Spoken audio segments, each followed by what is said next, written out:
Años leí la historia verídica de una mujer de 33 años que salió un lunes de su casa para dirigirse a su trabajo en la ciudad de Dallas, pero a las 3:30 de la mañana se da cuenta que está en Santa Fe, en Nuevo México. Eso es a más de 1,000 kilómetros de distancia de la ciudad de Dallas, sin tener la menor idea de cómo ella llegó allí. Se quedó a dormir en un hotel de la ciudad y a la mañana siguiente no podía reconocer sus pertenencias.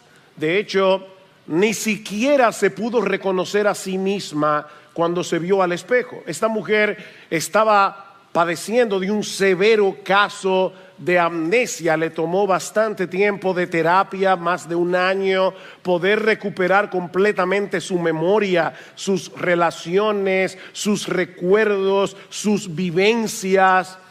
Y a través de esta experiencia tan traumática, ella llegó a la conclusión de que la memoria no es meramente un asunto de recordar dónde fue que yo dejé la llave de la casa o dónde fue que yo dejé las llaves del carro. Ella decía, se trata más bien de entender en esencia quién eres tú. En otras palabras, la memoria es un asunto de identidad.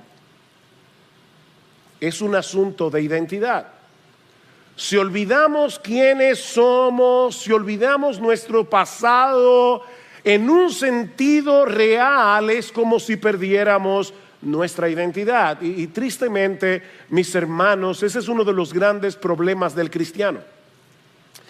Que muchas veces padecemos de lo que podríamos llamar una especie de amnesia funcional.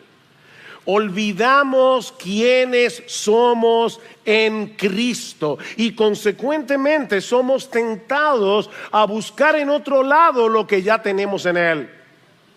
Una amnesia funcional.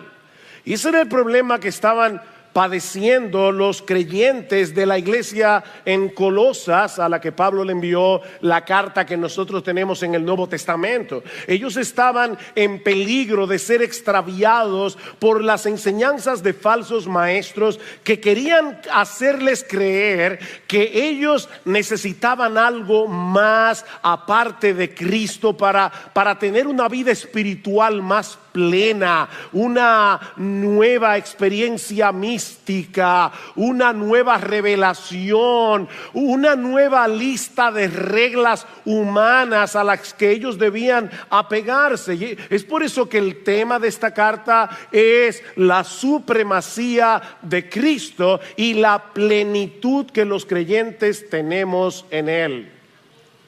Pablo va a decir en el capítulo 2 de la carta que en Cristo habita corporalmente toda la plenitud de la deidad, porque Él es Dios y por lo tanto nosotros estamos completos en Él. Déjame ver, tal vez estabas medio adormilado pensando en la cuenta que tienes que pagar mañana. En Cristo habita corporalmente toda, no parte, no la mayor parte, toda la plenitud de la deidad y nosotros los creyentes estamos completos en Él. Él es el todo en todos, como va a decir Pablo en el capítulo 3, versículo 11. Es por eso que alguien resumió en una frase bastante memorable todo el contenido de esta carta de esta manera: todo Dios está en Cristo, todo Cristo está en ti. Todo Dios está en Cristo, todo Cristo está en ti. De manera, mis hermanos, que la única forma de continuar avanzando en nuestras vidas cristianas es recordando quiénes somos en Él y viviendo en consecuencia. Debemos cuidarnos de padecer de amnesia funcional. Y eso es precisamente lo que quiero que veamos en esta mañana en Colosenses capítulo 1, los versículos 21 al 23, donde Pablo describe toda nuestra vida desde nuestro nacimiento hasta la eternidad en función de nuestra relación con Cristo. Él no solo quiere que veamos lo que ahora somos en Cristo, sino también lo que éramos sin Él y lo que luego seremos cuando estemos con Él por los siglos de los siglos. De ahí el título de mi sermón de esta mañana: sin Cristo, en Cristo, con Cristo. Sin Cristo, en Cristo, con Cristo. Al final de cuentas, lo que tú y yo somos depende de la relación que tengamos con Él.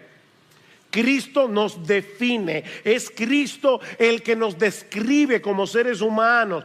Tú eres lo que eres dependiendo del lugar que Cristo ocupa en tu vida.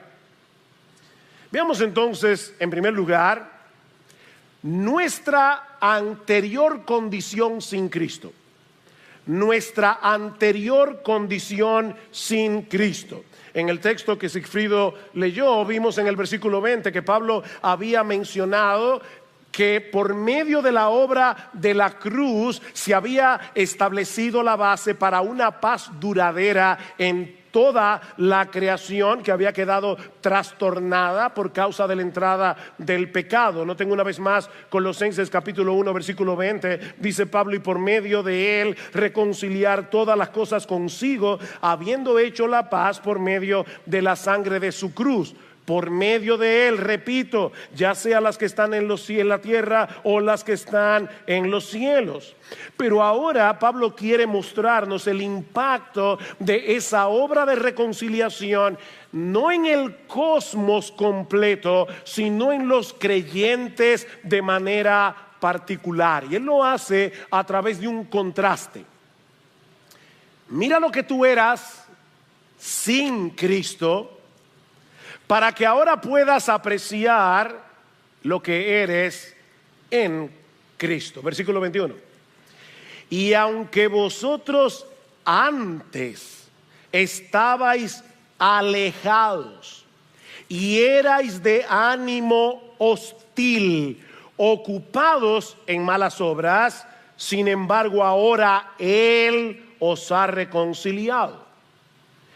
Pablo nos dice en primer lugar que tú y yo, cuando estábamos alejados de Cristo, estábamos alejados de Dios o éramos extraños, como dice la Reina Valera del 60. En otras palabras, estábamos alienados de Dios, completamente separados de Él, sin ningún tipo de relación amistosa con el Señor.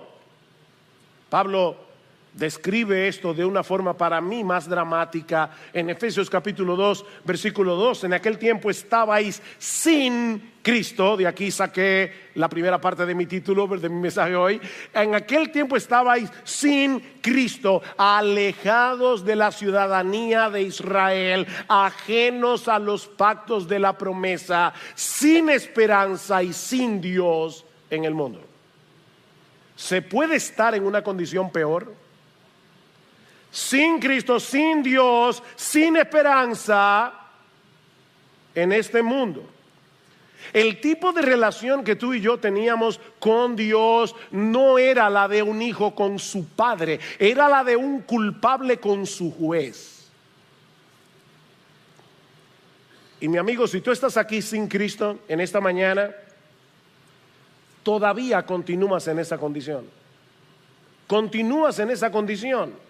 En lo que respecta a Dios y a su pueblo, eres un extranjero, completamente ajeno a todos los privilegios de la ciudadanía celestial. Tú no tienes derecho, mi amigo, no tienes derecho a apropiarte de ninguna de las promesas que Dios nos ha revelado en su palabra. El Salmo 23, que mucha gente ama, aún personas que no son cristianas, el Salmo 23 no es para ti. Tú no puedes decir, no tienes derecho a decir que Jehová es tu pastor. Tú no tienes derecho a decir que nada te faltará. El Salmo 90 no es para ti. Jehová no es tu refugio. Jehová no es tu fortaleza. Tú no tienes derecho a apropiarte de Romanos 8:28. A los que aman a Dios, todas las cosas les ayudan a bien. No, a ti todas las cosas no te ayudan a bien. Tú no tienes derecho. Es que tú estás ajeno a la vida de Dios. Tú eres un extranjero en lo que respecta a la ciudadanía celestial. Ahora, no olviden, hermanos, miembros de Iglesia Bíblica del Señor Jesucristo y cualquier otro creyente que se encuentre en este lugar, que la carta a los Colosenses no es un tratado evangelístico. Pablo le está diciendo eso a creyentes.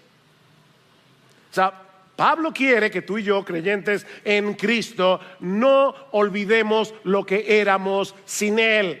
Cuidado de padecer amnesia funcional. Esa era la condición en la que todos nosotros estábamos antes de venir a Cristo en arrepentimiento y fe. Éramos extraños.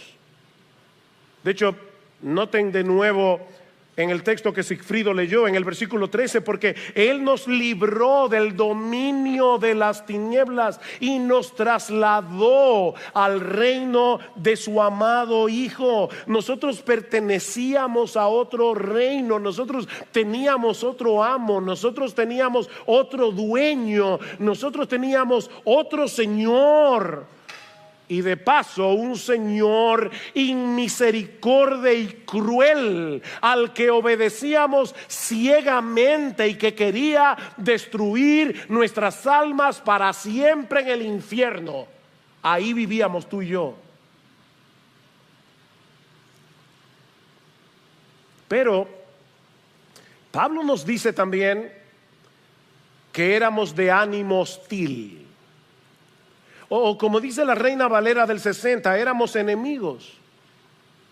Éramos enemigos. Yo sé que la mayoría de las personas en el mundo no se ven a sí mismas como enemigas de Dios. Porque esa hostilidad muchas veces se disfraza de cierto fervor religioso. El incrédulo no deja de ser espiritual a su manera. El incrédulo no deja de ser religioso. Él se ha creado una especie de Dios domesticado que se acomoda a su estilo de vida. Un ser supremo, un ser todopoderoso al que nosotros podemos acudir en tiempos de necesidad, pero que no nos condene por nuestro pecado. Y como ellos no tienen problemas con esa deidad que han fabricado en su imaginación, ellos no pueden aceptar que sean enemigos de Dios. Pero Pablo no está hablando aquí de un Dios imaginario. Pablo está hablando aquí del único Dios vivo y verdadero que se revela en su palabra, la Biblia, y que solo trata con el hombre a través de un mediador, nuestro gran Dios y Salvador Jesucristo. Ese Dios de la Escritura es un problema para el hombre en su estado natural, en su estado no regenerado, porque ese Dios atenta contra nuestras pretensiones divinas. Cuando tú y yo éramos incrédulos, nos habría encantado cambiar el Padre Nuestro y terminar diciendo: porque de nosotros es el reino, el poder y la gloria por los siglos de los siglos, amén. No de Dios, sino míos. Mi hermano, esa era nuestra condición antes de venir a Cristo. Éramos extraños, éramos enemigos y consecuentemente estábamos ocupados. Me llama la atención esa frase. Estábamos ocupados haciendo malas obras. Ocupados. ¿Qué tú haces? Yo soy médico, yo soy ingeniero, yo soy abogado. Ok, mira, si tú eres inconverso, si tú eres Si tú eres incrédulo, si tú nunca te has arrepentido de tus pecados y te has convertido a Cristo de todo corazón, tu ocupación es hacer malas obras. Tú vives ocupado en malas obras.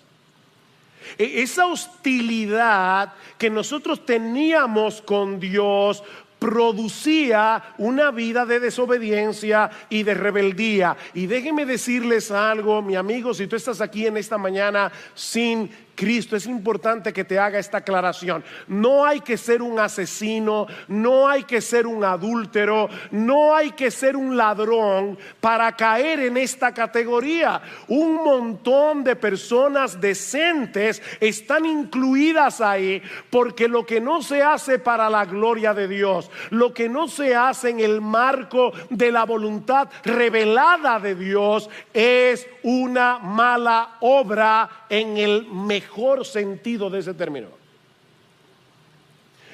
Cuando tú haces algo bueno por una mala motivación, para tu propia gloria, para cuidar tu reputación, tú estás haciendo una mala obra. Tú vives ocupado en malas obras. Mi amigo, el más grande pecado del hombre consiste en violar el más grande de los mandamientos. Y el más grande de los mandamientos es: amarás al Señor tu Dios con todo tu corazón, con toda tu alma, con toda tu mente, con todas tus fuerzas. Y el segundo mandamiento más importante es: amarás a tu prójimo como tú te amas, con el mismo fervor, con la misma emoción, con el mismo cuidado con el que tú te amas a ti mismo. Y eso no lo hace ningún ser humano ni por un segundo. Estamos ocupados haciendo malas obras. Nosotros éramos el centro de nuestro universo. Así es como el Evangelio nos describe cuando estábamos sin Cristo. Y si tú eres un verdadero creyente, vas a aceptar esa descripción como buena y válida.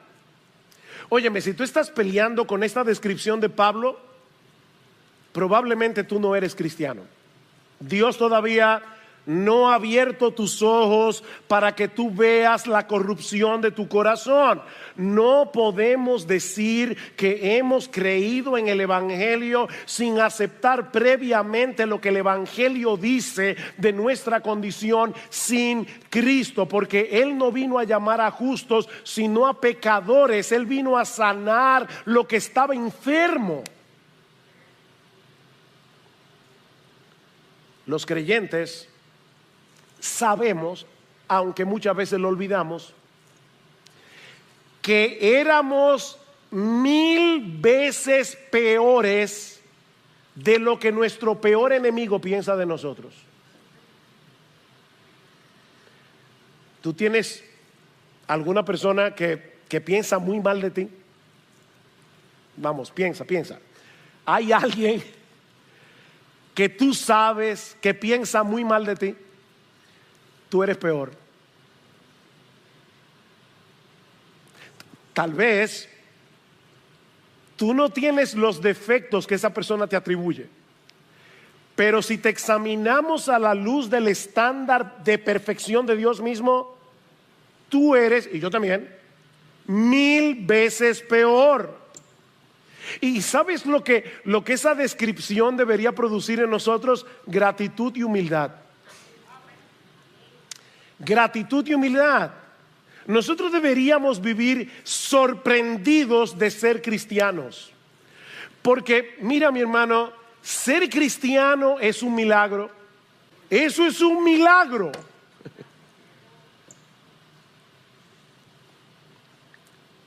Lo que el Evangelio dice de nosotros debería producir una profunda y permanente gratitud, pero debería producir también una profunda y permanente humildad, mansedumbre. ¿Tú sabes por qué nos ofendemos tan fácilmente? ¿Tú sabes por qué se nos hace tan difícil perdonar? ¿Tú sabes por qué tan fácilmente caemos en el descontento, caemos en la amargura? Porque en el fondo de nuestro corazón, nosotros creemos que merecemos algo mejor. Creemos que somos merecedores de una mejor vida.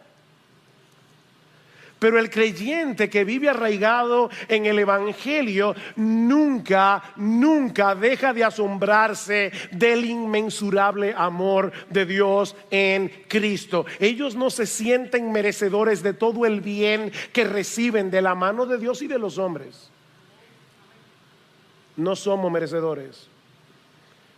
Yo creo que el secreto de Pablo estaba ahí.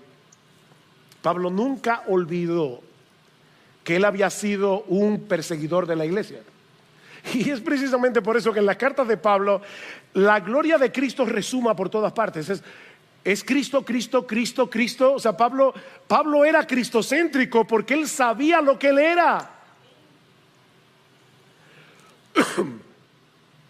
Ahora, esa terrible condición que Pablo describe aquí no tiene como propósito aplastarnos bajo el peso de nuestra miseria anterior. No, el propósito de Pablo es resaltar la gran obra de redención que Cristo llevó a cabo a nuestro favor en la cruz del Calvario. Y eso nos lleva a nuestro segundo encabezado. Ya vimos nuestra condición sin Cristo. Veamos ahora en segundo lugar nuestra nueva identidad en Cristo.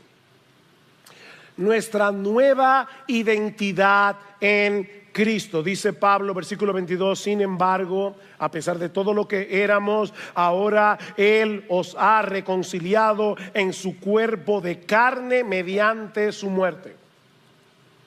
Él os ha reconciliado. Necesitábamos ser reconciliados con Dios, pero como yo espero haber mostrado hasta este punto de mi mensaje, eso no era nada sencillo. Esa reconciliación era complicada. Por un lado, la justicia perfecta de Dios tenía que ser satisfecha, plenamente satisfecha. Pero por el otro lado, nosotros teníamos que ser transformados. Nuestra disposición de corazón hacia Dios tenía que ser cambiada. De hostilidad en admiración, de rebeldía a sumisión, de enemistad en amor.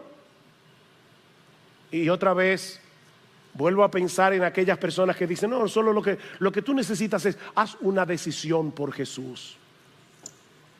Óyeme que te lo voy a poner de esta manera.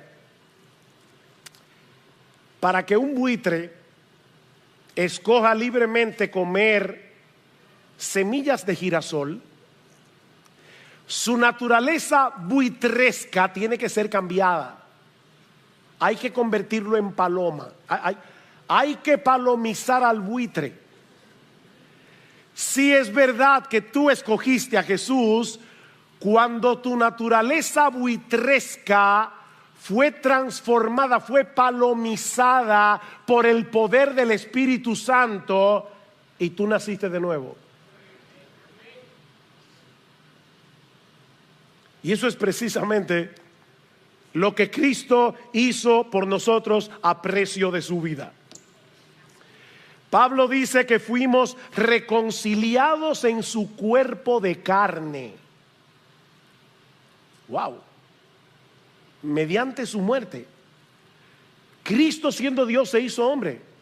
Y como hombre, Él sufrió lo que tú y yo merecíamos sufrir por causa de nuestros pecados para poder reconciliarnos con Dios pagando nuestra deuda.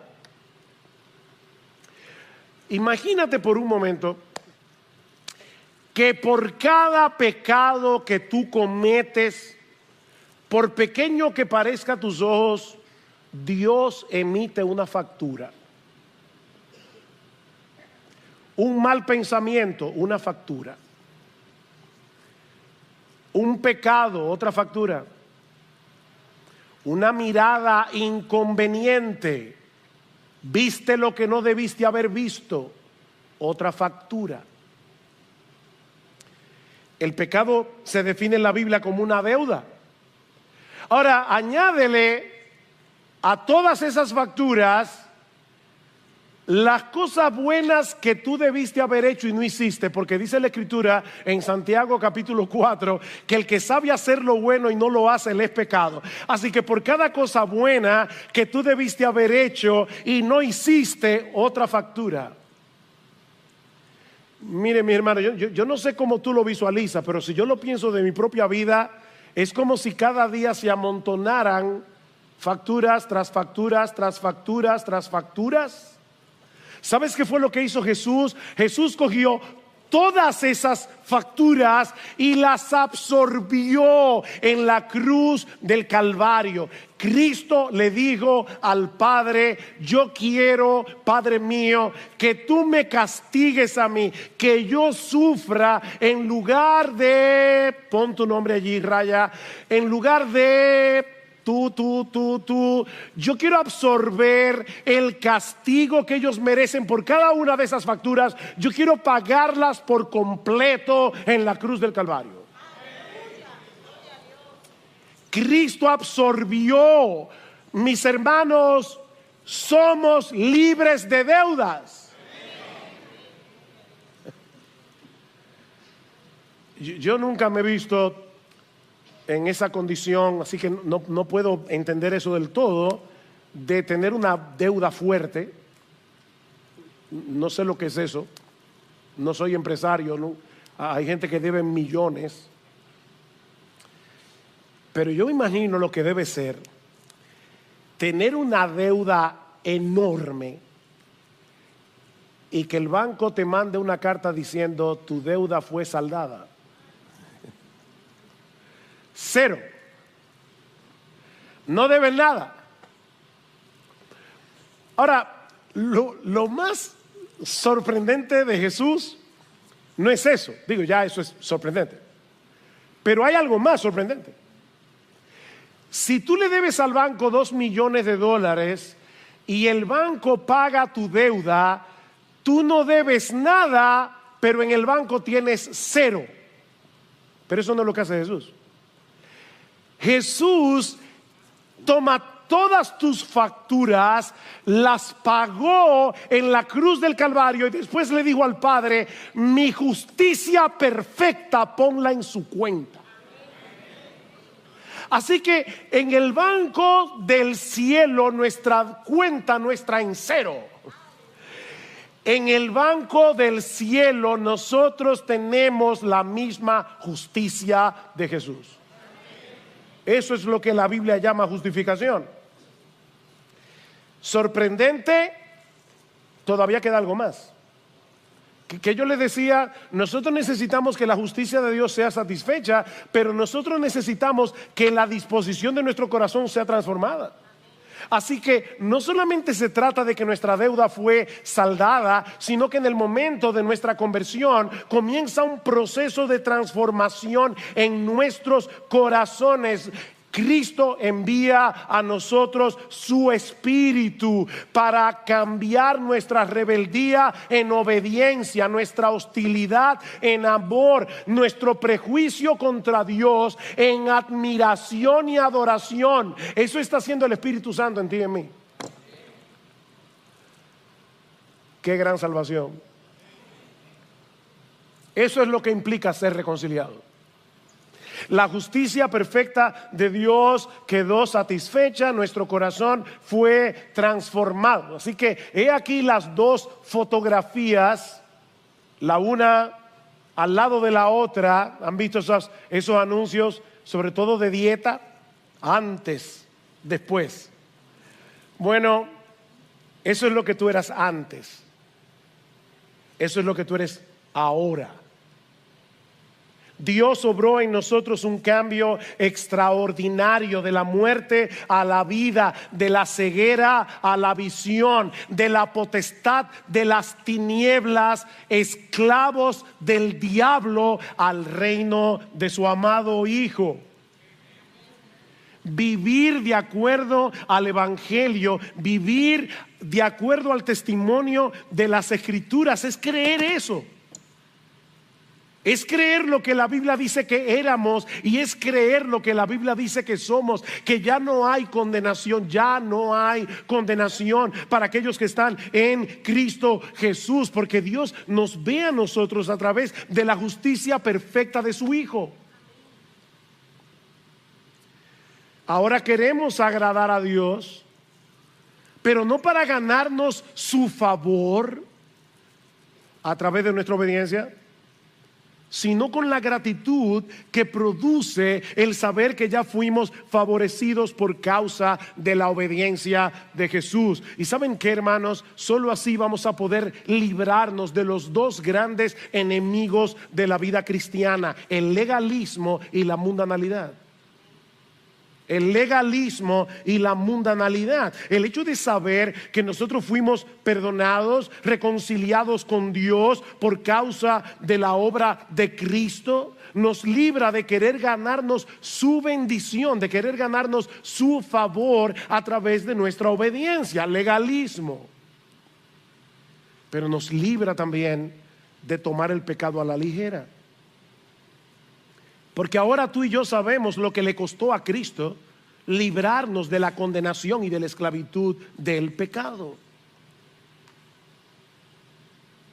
Así que mira, independientemente de cuál haya sido tu estilo de vida antes de venir a Cristo en arrepentimiento y fe, tú debes entender que tus antiguos pecados ya no son los que te definen. Es tu nueva identidad en Cristo. Hace unos años estaba dándole consejería a una joven que durante muchos años practicó el lesbianismo. Y ella me decía con mucho pesar en la oficina: yo soy lesbiana, arrepentida, convertida, pero yo quisiera ser mujer, plenamente mujer. Y yo le decía a esta joven, primero le leí 1 Corintios capítulo 1, versículos 6 al 9, donde Pablo menciona una extensa lista de pecados, pero luego dice: y esto erais algunos, erais pasado, mas ya habéis sido lavados, ya habéis sido justificados, ya habéis sido santificados en el nombre del Señor Jesucristo y por el Espíritu de nuestro Dios. Y yo le decía: mira, nosotros no somos como los alcohólicos anónimos, que a través de toda su vida dicen: yo soy alcohólico aunque tengan 20 años sin tomar un trago. Por Cristo y por la obra de su Espíritu en ti, tú puedes decir: yo era. Eso no te define. Tú eres cristiano, eres cristiana. Lo que te define ahora, independientemente de las luchas que tú puedas tener en el día de hoy con tus pecados pasados, lo que te define es tu nueva identidad en Jesucristo. Esa es tu definición. Esto erais algunos. Pero Pablo no ha terminado. A él le falta otra foto. Ya nos mostró nuestra condición pasada sin Cristo. Ya nos mostró nuestra nueva identidad en Cristo, en unión con Cristo. Pero ahora quiere que veamos nuestro futuro con Cristo cuando estemos en su presencia. Versículo 22. Sin embargo, ahora Él os ha reconciliado en su cuerpo de carne mediante su muerte, a fin, he aquí el propósito, a fin de presentaros santos, sin mancha e irreprensibles delante de Él. Wow, cuando nos toque presentarnos delante de Dios en su tribunal, podremos hacerlo con toda confianza, porque vamos a estar no solamente posicionalmente, sino en la práctica, en la misma posición y condición moral y judicial que el Señor Jesucristo. Él era sin mancha, Él era santo, Él era y es irreprensible. Durante todo su ministerio terrenal, Cristo nunca pecó, Cristo no tuvo ningún defecto, nunca tuvo nada que pedir perdón. Él era absolutamente irreprensible. Nadie nunca pudo levantar su mano y acusar verazmente a Jesús de ningún pecado. Y ¿sabes qué, mi amado hermano? Cuando nosotros estemos en la presencia del Señor, ni el diablo, ni sus demonios, ni nadie podrá levantar su mano contra nosotros y acusarnos de ningún pecado. Estaremos santos, sin mancha e irreprensibles ante los ojos mismos de Dios. En cuerpos glorificados. A partir de ese momento no pecaremos nunca más. Esta mañana, pensando en el sermón de hoy, recordé una historia que leí hace muchos años, no sé cómo eso vino a mi memoria. Es la historia de un chino que era un ladrón. Alguien le predicó el evangelio y el chino se convirtió. Y decía la historia que la primera vez que el chino va a la iglesia y ve en la pared los 10 mandamientos, él era completamente ignorante del cristianismo, él se puso súper contento porque él no lo leyó como mandamientos, sino como promesas. No matarás, no robarás. ¡Ay, qué bueno! No dirás falso testimonio, no codiciarás. Bueno, la exégesis no estuvo del todo correcta, pero en el fondo eso es verdad. Algún día ya nosotros vamos a poder leer los 10 mandamientos como promesas. No matarás, no cometerás adulterio, no robarás, no codiciarás, no tendrás dioses ajenos delante de mí, porque tú y yo seremos perfectos. Perfectos. La obra de santificación será completada cuando estemos en su presencia en cuerpos glorificados. Algún día experimentaremos tal transformación que cada célula cancerosa de pecado que todavía mora en nosotros será completamente eliminada de nuestros cuerpos para siempre, jamás. ¿Qué dice Juan? Primera de Juan, capítulo 3, versículo 2, que cuando le veamos seremos semejantes a Él porque le veremos tal como Él es. Pero ¿sabe lo que añade Juan? Que el que tiene esa esperanza en Él se purifica a sí mismo, así como Él es puro. El que tiene esa esperanza es una esperanza purificadora, es una esperanza que actúa ahora en la foto presente. Ahora Pablo termina este pasaje con una advertencia. Versículo 23: si en verdad permanecéis en la fe, bien cimentados y constantes, sin moveros de la esperanza del evangelio que habéis oído, que fue proclamado a toda la creación debajo del cielo, y del cual yo, Pablo, fui hecho ministro. Lo que Pablo está diciendo aquí no es que un verdadero creyente puede perder la salvación. Lo que él está diciendo es que la perseverancia en la esperanza del evangelio es la marca distintiva de aquellos que de verdad han abrazado el evangelio. La fe que salva persevera. Estos colosenses que estaban siendo seducidos por los falsos maestros, Pablo le está diciendo: óyeme, si tú eres seducido por uno de estos falsos maestros y comienzas a buscar en Cristo lo que solo Él te puede dar, eso puede estar indicando que tú no eres un verdadero creyente. ¿Y cómo lo sabemos? Porque la misma Biblia lo dice. Primera de Juan capítulo 2 versículo 19, salieron de nosotros, pero no eran de nosotros, porque si hubiesen sido de nosotros, habrían permanecido con nosotros, pero salieron para que se manifestara que no todos son de nosotros. La doctrina de la seguridad de salvación no fue revelada en la Biblia para que los creyentes vivan despreocupados, sino para que pongan más empeño en mantenerse edificados en ese evangelio que originalmente nos salvó. Porque es el evangelio lo que produce frutos en nuestra vida. Note lo que dice Pablo en Colosenses capítulo 1 versículo 6. Dice: la palabra que oísteis, el evangelio, que ha llegado hasta vosotros, así como en todo el mundo está dando fruto constantemente y creciendo, así lo ha estado haciendo también en vosotros desde el día que oísteis y comprendisteis la gracia de Dios en verdad. ¿Por qué tú y yo necesitamos entender cada vez mejor el evangelio? ¿Por qué tú y yo necesitamos entender la gracia de Dios en verdad? Porque eso es lo que produce fruto en nuestra vida.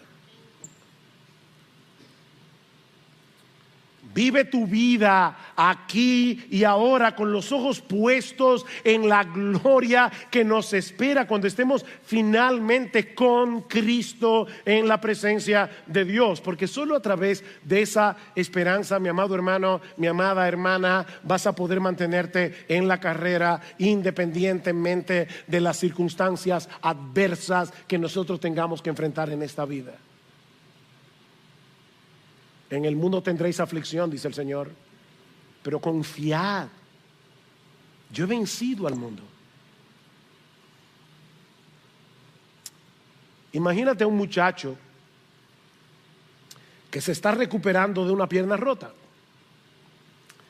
y él está mirando los Juegos Olímpicos. Él es muy deportista, le encanta correr, saltar, jugar basquetbol, y él está allí mirando con su pierna rota los Juegos Olímpicos.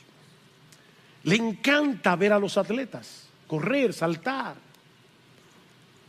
y en su corazón él anhela poder hacerlo, pero no puede correr a esa velocidad, no puede saltar tan alto todavía. Su limitación física, su pierna rota, no se lo permite. Pero algún día esa pierna será sanada y él va a poder volver a la cancha otra vez. Bueno, mis hermanos, nosotros los creyentes deseamos de todo corazón obedecer a nuestro Señor. Nosotros deseamos obedecer a Dios como Cristo lo hizo, pero la verdad es que por más empeño que ponemos en esto, estamos muy lejos de ser perfectos. Estamos muy lejos de ser como Jesús por causa del pecado que todavía mora en nosotros. Obedecemos, pero no perfectamente. Pero no por eso dejamos de esforzarnos en dependencia del Espíritu Santo, anhelando con esperanza aquel día cuando no nuestra pierna, no, el cuerpo entero roto sea sanado. Cuando Cristo en su venida transformará el cuerpo de la humillación nuestra para que sea semejante al cuerpo de la gloria suya. ¿Cuánto anhelamos que llegue ese día? Y ahora yo te pregunto, si tú profesas ser creyente, ¿es evidente en tu vida ese deseo, ese anhelo de ser cada vez más como Cristo? Cada vez menos como tú. ¿Anhelarías poder pecar sin ser descubierto? ¿O el pecado es algo que tú sinceramente aborreces? Es algo que aunque lo cometes te avergüenza. Tú puedes percibir en ti un deseo genuino de obedecer a Dios. aunque percibes al mismo tiempo la resistencia del pecado que todavía mora en tu corazón. ¿Tú puedes percibir esa lucha? Bueno, si es así, dale gracias a Dios. De verdad, yo quisiera que en vez de aplastarte, le des gracias a Dios. Eso es una muestra de que tú eres cristiano. Eso es un indicio de que tú has sido regenerado, de que tú has nacido de nuevo, de que aunque el pecado mora en ti, ya no reina. Cristo reina, el Espíritu Santo mora en ti y te anhela celosamente. Y ampárate una vez más en el Evangelio de Cristo, en el perdón que has recibido en Él de todos tus pecados y en la esperanza gloriosa de que pronto, muy pronto, no matarás, no cometerás adulterio, no darás falso testimonio, no codiciarás, no tendrás dioses ajenos delante del Señor.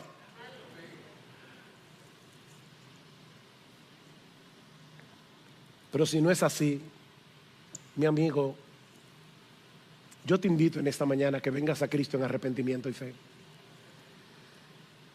con la disposición a divorciarte de tu vida de pecado, sabiendo de antemano que no vas a poder hacerlo en tus propias fuerzas, pero pidiéndole a Él que haga por ti lo que tú no puedes hacer por ti mismo.